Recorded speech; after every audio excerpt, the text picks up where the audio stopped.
مشاهدينا الكرام، نعود إليكم إلى لقائنا مع السيد نوشيروان مصطفى رئيس قائمة التغيير في كردستان العراق. نعود إلى علاقتكم كتيار إصلاحي أو كقائمة التغيير أو كسيد نوشيروان مصطفى كسياسي معروف في كردستان العراق. العلاقة مع الولايات المتحدة مثلا، الولايات المتحدة الأمريكية باعتبار أقوى قوة في العالم والآن لها تواجد قوي في العراق، هل لكم نوع من العلاقة مع الولايات المتحدة الأمريكية، أو هل الولايات المتحدة الأمريكية اتصلت بكم بشأن تشكيل نوع ما من العلاقة؟ أولا، العلاقات الدبلوماسية والعلاقات السياسية هي شأن عراقي، يعني من واجبات الحكومة المركزية، الحكومة الاتحادية، أن تتولى أمور السياسة الخارجية، ولذلك العلاقة مع الولايات المتحدة الأمريكية هي من صلب واجبات الدولة العراقية.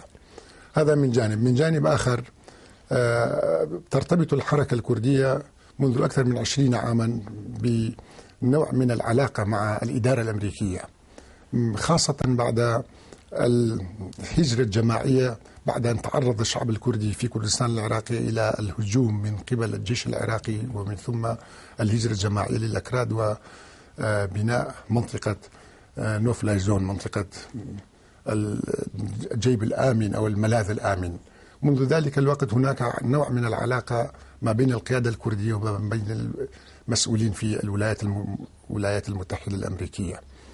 وطبعا الأمريكان لهم مصلحة في المنطقة، لهم مصلحة في بناء علاقة مع كل شعوب المنطقة، لهم مصلحة في بناء استقرار سياسي في المنطقة وعدم توغل وعدم المجال للإسلام السياسي أو الإرهابيين للتوغل في المنطقة.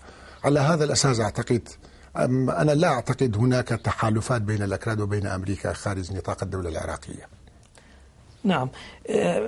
إيران أيضا لها دور كبير الآن في العراق، لها تواجد حسب المراقبين بأشكال مختلفة، لها علاقات واضحة مع حكومة إقليم كردستان، ربما مع الحزبين الكرديين الرئيسيين، مع قوى عراقية أخرى في الوسط أو الجنوب، وباعتبار مدينة السليمانية على الحدود مع إيران. هل لكم علاقة مع إيران، أو هل إيران حاولت الاتصال بكم لتشكيل نوع ما من العلاقة؟ إيران دولة مهمة، إيران هي قوة إقليمية كبيرة في المنطقة، وللعراق أكثر من 1000 كيلومتر حدود مشتركة مع إيران، وهناك ليس فقط حدود مشتركة، وإنما هناك علاقات دينية، علاقات مذهبية، علاقات قومية، وعلاقات ثقافية، وعلاقات اقتصادية بين طرفي الحدود العراقي والإيراني. ولذلك من المهم أن تكون هناك علاقات متوازنة مع الإيرانيين، سواء من قبل الحكومة المركزية أو من قبل إقليم كردستان. الإقليم الكردي له أكثر من 600 كيلومتر حدود مشتركة مع الإيرانيين، ولذلك من المفروض أن نبني علاقات جيدة مع الإيرانيين على أساس المصالح المشتركة وعلى أساس الاحترام المتبادل بين الطرفين. نعم، هناك علاقة جيدة بين الحكومة المركزية والحكومة الإيرانية، وبين حكومة إقليم كردستان والحكومة الإيرانية، وهناك قنصليات في أربيل وفي السليمانية، وهناك مراكز تجارية وشركات إيرانية تعمل بحرية في إقليم كردستان. لكن أنتم كتيار، يعني هل لكم علاقة مع إيران؟ ليس لنا أي علاقة بإيران. في صدد موضوع إيران أو تركيا، أنت كيف كسياسي كردي معروف كيف تقيم علاقة نوع العلاقة الموجودة الحالية الآن بين حكومة إقليم كردستان وإيران من جهة، ومن جهة أخرى مع تركيا؟ نعم، هذا موضوع شائك ومعقد جدا، لأن الشعب الكردي مقسم على دول عديدة من بينها العراق وإيران وتركيا، وهناك علاقات قومية بين طرفي الحدود، سواء الكرد العراقي والكرد الإيراني والكرد لتركيا. ولكن في نفس الوقت هناك مشاكل، يعني هناك مشاكل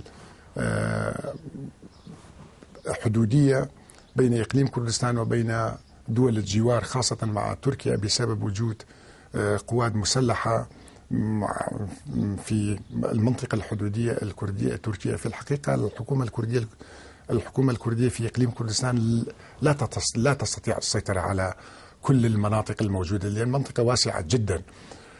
مشكلة أكراد تركيا هي مشكلة تركية وليست مشكلة عراقية، ولا يمكن القضاء على المشكلة الكردية في تركيا عن طريق القوات المسلحة الكردية العراقية، وإنما من الممكن حل المشكلة الكردية في تركيا عن طريق الحل السياسي. والمشكلة لا تحل على أرض العراقية، وإنما تحل على أرض تركيا. نعم. تحدثت عن المشكلة الكردية في تركيا وفي إيران.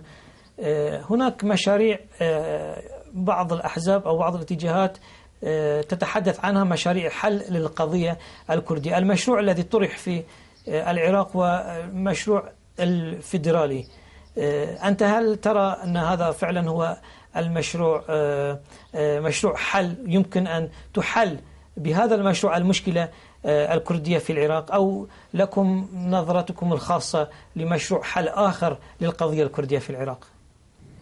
أنا أعتقد الحل الفيدرالي هو حل جيد جدا في هذه المرحلة لحل المشكلة الكردية في العراق، وفعلا بقاء الأكراد ضمن الدولة العراقية قوة للأكراد وليس ضعف للأكراد. ولذلك أنا من مؤيدي، وكذلك أثناء كتابة الدستور العراقي أنا كنت موجود في بغداد وشاركت في كتابة الدستور العراقي وصياغة العلاقات الفيدرالية بين الإقليم وبين الحكومة المركزية. السياسيون الأكراد دائما يتحدثون عن ضرورة وجودهم أو بقائهم في العراق الموحد. هناك بعض الأطراف العربية يعتبرون أن هذه نظرة أو هذا موقف تكتيكي، ربما في المستقبل يتغير هذا الموقف إلى موقف آخر إذا توفرت الظروف. بقاء كردستان مع العراق هل هو موقف استراتيجي أو موقف تكتيكي ربما يتغير مستقبلا إلى موقف آخر؟ في المستقبل القريب أعتقد سوف نبقى في الدولة العراقية ضمن الدولة العراقية، لكن أنا لا أستطيع أن أتنبأ بالمستقبل، لأن قبل 20 سنة كان أوروبا على شكل آخر، بعد 20 سنة كان على شكل آخر، وكذلك بالنسبة إلى الشرق الأوسط. أنا لا أستطيع أن أتنبأ ماذا يحصل بعد 20 سنة من الآن. هناك نستقرأ من الشارع الكردي تخوف من أن يتطور وضعكم الحالي في السليمانية وفي عموم كردستان العراق. هناك حديث أنه ربما قد يتطور العلاقة التي ربما يمكن نصفها بالمتوترة بينكم وبين قيادة الاتحاد الوطني الكردستاني. يقولون ربما يتطور الأمر إلى مرحلة يسمونها بمرحلة الحرب الباردة، أي كشف الأسرار، كشف التطرق إلى التاريخ. أولا أنا مع طي صفحات الماضي، لأن كان هناك اقتتال داخلي في كردستان العراقية، وبعد الاقتتال كان هناك مصالحة، وكان هناك مصالحة من كل الأطراف. أنا مع المصالحة ومع طي صفحات الماضي وعدم الدخول في متاهات الماضي إلا بمقدار ما يخدم المستقبل. ولكن إذا رجعنا إلى الوراء نحن لا نخاف من ذكر الحوادث. هذا من جانب. من جانب آخر أتمنى أن لا تتوصل الأمور إلى أي نوع من التوتر السياسي أو غير السياسي في كردستان العراقي. نحن من جانبنا لا نملك لا قوات مسلحة ولا إمكانيات عسكرية حتى، وإنما مسألة الأمن السياسي والأمن الانتخابات منوط من صلب واجبات حكومة إقليم كردستان، لأن هم يسيطرون على الوضع، وبإمكانهم أن عن الطرق القانونية وعن طرق أخرى وضع حد أو منع أي نوع من خلق التوتر في الوضع الراهن. هل تخشون أن يتطور الأمر إذا ما بدأت هذه الحرب الباردة إلى حرب حقيقية مثلا، يخرج من إطاره الإعلامي إلى إطار الواقع، وتكون هناك ضغوطات أو مواجهات مسلحة بينكم وبين الجانب الآخر سواء السلطة الكردية أو الاتحاد الوطني الكردستاني؟ نحن